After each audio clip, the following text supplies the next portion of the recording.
The candles were already lit when my sister opened the door and said, "Sorry, you have the wrong house." No smile, no hesitation, just 6 words that slammed the door harder than would ever could.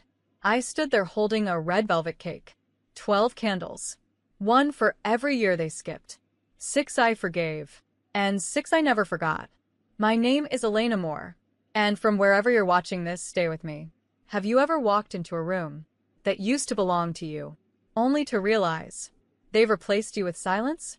I didn't knock again, didn't plead, didn't shout, "It's me, your sister." I walked back to my car, placed the cake in the passenger seat like it still deserved celebration. And then it came. A text from my mom. "We told her fiancé you don't exist. We couldn't let him see you. He wouldn't understand." Wouldn't understand what, exactly? That I exist? That I don't match their filtered narrative? That I don't come with curated smiles and shiny lies? I replied with 2 words. Understood. And they had no idea what those words really meant. I went home, opened my financial dashboard, and began to reverse the blood flow. The $12,000 wedding fund I had quietly built? Frozen. The backup honeymoon account mom didn't know I could see? Disabled. The shared credit card my father used to handle last-minute details? Revoked. Then I printed out the family trust report, highlighted every payment, every time I paid their overdue balances, every time I bailed them out. I slid the report into a crisp envelope, along with a letter, written not in anger, but in clarity, addressed to Ethan Carter, my sister's fiancé. It started like this. "Hi, Ethan. You've probably never heard of me. That wasn't an accident. I'm Elena, her only sister." I didn't need to rant. I just told the truth. Quietly, factually, with timelines, with proof. Then I boxed the envelope and mailed it, because if they wanted to delete me, they should have known. I leave paper trails. And now, their fairy tale was about to meet the part of the story they never wanted told. 3 days later, he got the letter. Ethan Carter, soon-to-be groom, soon-to-be in-law to a family that lied like they breathed. I know the moment he opened it, because the calls started within the hour. First, my sister. 10 missed calls. A text. "You are disgusting. I hope you're happy." Then my mother. Voicemail. Voice trembling. "You ruined everything. He was never supposed to see that." My father didn't even bother pretending. Just wrote, "You're out of the will." Perfect. I'd already funded it. Meanwhile, Ethan? He sent me exactly 1 message. "Can we talk?" I didn't reply. Not yet. Because this wasn't about vengeance. It was about recognition. About what it feels like to be completely erased, year after year, while still being used like a silent vault. They forgot my birthday every year for 6 straight years. No calls. No candles. Not even a fake Facebook HBD. But my bank account? They remembered that login. So I brought my own cake. And when they closed the door, they closed access to the last part of me that still believed they'd ever open it again. I wasn't done yet. That night, I logged into the final account. The shared trust mom had insisted stay in her name for convenience. The one she swore was only for family. Funny thing was, they forgot the trust was tied to my social, which meant I had full legal control, and the receipts to prove it. I pressed 1 button. Revoked access. Every single one of them. And then, I did the most satisfying thing I've ever done. I scheduled a recurring transfer to fund scholarships for girls who've aged out of foster care. Girls who knew what it meant to be invisible. Girls like me. Because if they were going to pretend I didn't exist, then fine. Let me be a ghost. A ghost with power, with paper trails, with purpose. And the next time they tell someone, "We don't have a second daughter," they'll be telling the truth. Because the woman they once had, she lit her own candles, and then burned the bridge down to ash. By Friday night, the group chat blew up. My cousin Jenna texted, "Are you okay? I just saw Ethan leave the rehearsal dinner early alone." I didn't respond, because I knew. The letter worked. Ethan saw it all. The hidden credit lines I'd cleared in my sister's name, the down payment I secretly paid for her first car, the gifted family vacations that were actually billed to me. He saw the erased birthday messages. 6 years of nothing. But somehow, they had no problem adding my email when it was time to Venmo for the venue. He didn't just see neglect. He saw manipulation. A curated family narrative scrubbed of its only silent pillar. Me. And now, the cracks were visible. No more filters. No more lies. I heard from a friend who was at the dinner. Your sister looked pale. Ethan didn't speak to her once. He left right after the toasts. At midnight, my phone buzzed. A new message from Ethan. I didn't know. Everything suddenly makes sense. Thank you for the truth. Still, I didn't reply. Because this was never about him. This was about me. Reclaiming the years I spent being the duct tape. Holding their secrets and entitlement together. The next morning, I got a notification from the wedding planning platform. Refund issued. Vendor account closed. Guess who was the vendor? Me. I had offered, years ago in a weak moment, to cover the floral arrangements. They never confirmed. They just assumed. So I canceled the wire transfer. No roses. No orchids. No overpriced bouquets to match a fairy tale built on fiction. Later that evening, another knock on my door. A courier. A silver envelope. Inside, the wedding invitation, ripped in half, and scribbled in Ethan's handwriting. Turns out, you weren't the one with the wrong address. No name. No signature. Just truth. I placed the torn invite next to the cake box I never threw away. Let it sit there, quiet, proud, whole. Because the girl they erased? She'd become the one person whose presence no one could ignore anymore. For years, I held my birthday in shadows. Not because I didn't care, but because pretending it didn't matter hurt less than waiting for a call that never came. No candles. No gifts. Just quiet rooms and excuses that tasted like guilt. But this year, I threw a party. Not for them. For me. A rooftop in the city. Golden lights. Catered soul food. A DJ spinning Nina Simone into SZA. And guess who knew my full name and used it with love? People from my present. Friends I'd built. Women I'd mentored. A few clients turned sisters. Each one hugged me like I mattered. Like I wasn't someone to hide. Like I wasn't an embarrassment to keep from a fiancé. My daughter, Ava, handed me a card she made by hand. Pink and wild with glitter. Inside, she wrote, "You're my favorite person in the world.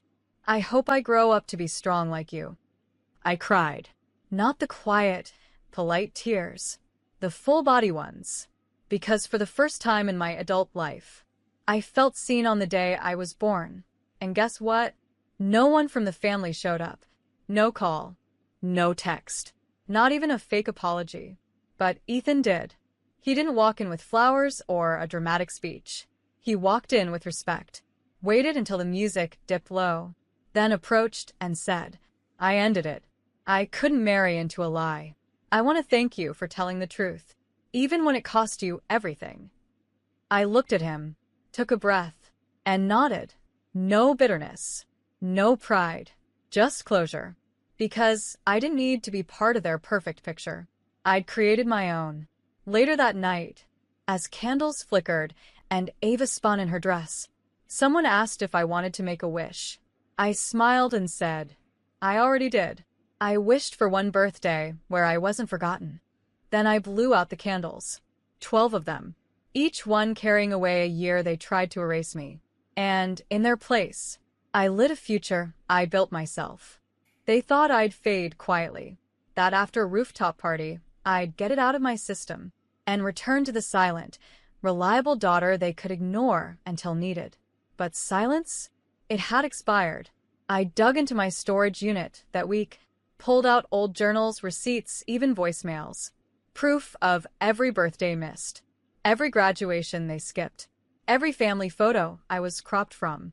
I compiled it all. Not for revenge. For record. I built a digital timeline. Each year I was forgotten got its own folder.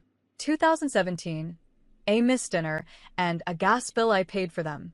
2018, Their trip to Cabo on my airline miles, booked the same week as my birthday. 2019, the year they said, "You're too sensitive. Grown women don't need cake." And in 2020, I had texted, "I don't even want gifts, just a call." No response.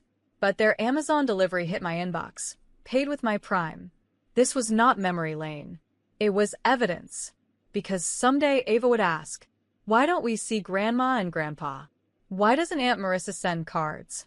Why are they always at parties we're not invited to?" And I'll have answers. Not bitter.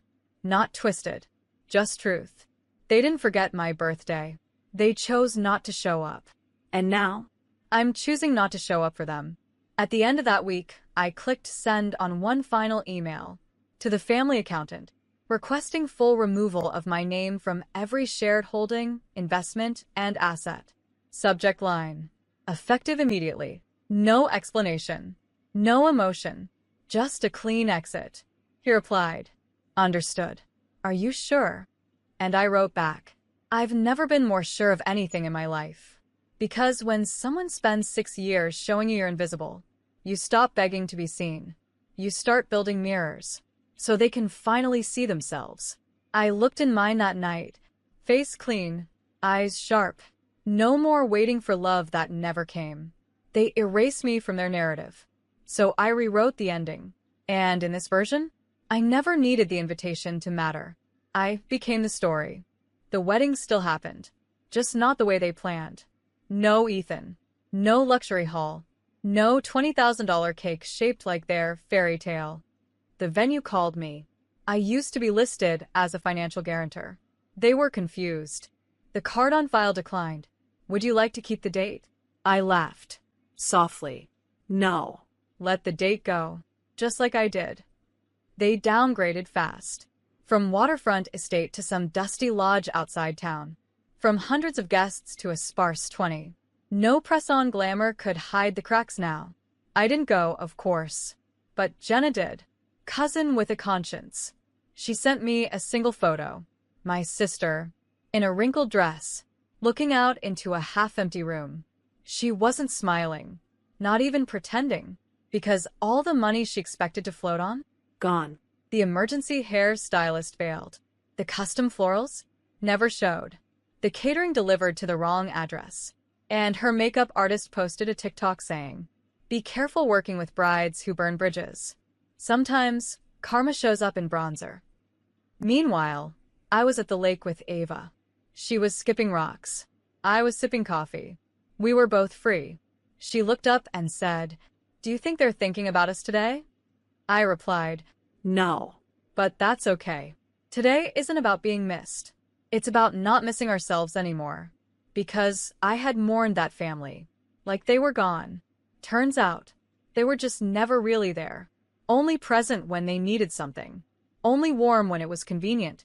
The real loss wasn't me walking away. It was them losing the one person who never treated love like a transaction. By the end of that night, I lit a single candle in the window. Not for them. For the girl I used to be. The one who waited for birthday calls. For inclusion. For permission to be celebrated. I whispered to her, "We're not invisible anymore." And the flame danced like it believed me. 3 weeks after the wedding crumbled, they tried to reassemble the pieces. An email came through. Not from my sister. From my mother. Subject line. "Let's talk like family."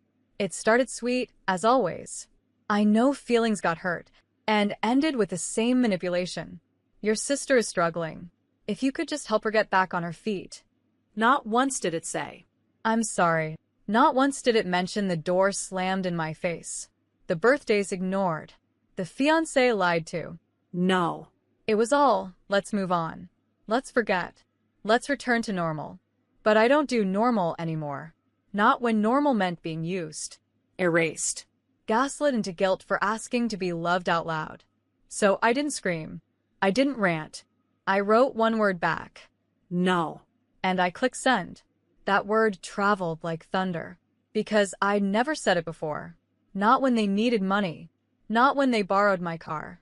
Not when they stayed silent about my existence. For the sake of their image. No was my liberation. And their collapse. A few days later, my sister posted on social a photo of her alone with a caption, "Some people betray you in silence." I smiled, because silence wasn't betrayal. Silence was survival. I had no interest in correcting her narrative anymore. She could sing her sorrow into every algorithm, but I wasn't the villain in her tragedy. I was the exit sign she ignored. That weekend, Ava and I hosted a dinner. 8 women, all forgotten daughters. Each one carrying stories like mine. Stories of being replaced by prettier lies. We passed plates.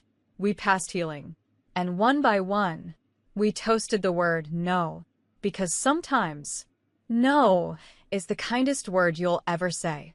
To people who only loved you when you were useful. And that night, in a room full of women who refused to shrink again, I realized something. I hadn't lost a family. I had built one. One no at a time. A year passed. No apology came. No call. No letter. Just silence. But this time, it felt like peace. On the morning of my next birthday, I woke up to sunshine pouring through linen curtains, the smell of pancakes drifting from a kitchen. Ava stood at the door, holding a plate with a single candle. "You didn't have cake last year," she said. "So, I made this one. It's lemon. Your favorite." I laughed. Real, open, healed laughter. And as she sang, off-key and radiant, I realized this was the moment I had waited for. My entire life. Not the song, not the gift, but the recognition, the presence, the knowing that I didn't need to fight to be remembered anymore. That night, I invited friends over. The kind who stayed. The kind who saw me when no one else did. We danced barefoot in the living room. Ava drew stars on my arms with a glitter pen. We lit candles. Told stories. Ate 2 cakes this time. Because we could. Not one text came from my parents. Not one from my sister. But I didn't check. I didn't care. Because I knew. The girl who once stood on a porch with her own cake, hoping for a door to open, was gone. In her place stood a woman who didn't need entry into any space that couldn't hold her truth. At midnight, I went outside, lit a match, and burned the last unopened letter they had sent. The flames curled around their lies, their shame, their smallness, until nothing was left but smoke and a future they couldn't touch. Ava came out, wrapped her arms around me, and whispered, "Happy birthday, Mom. You made a whole world without them." I smiled, not with pain, not with pride, but with something I hadn't felt in years. Freedom.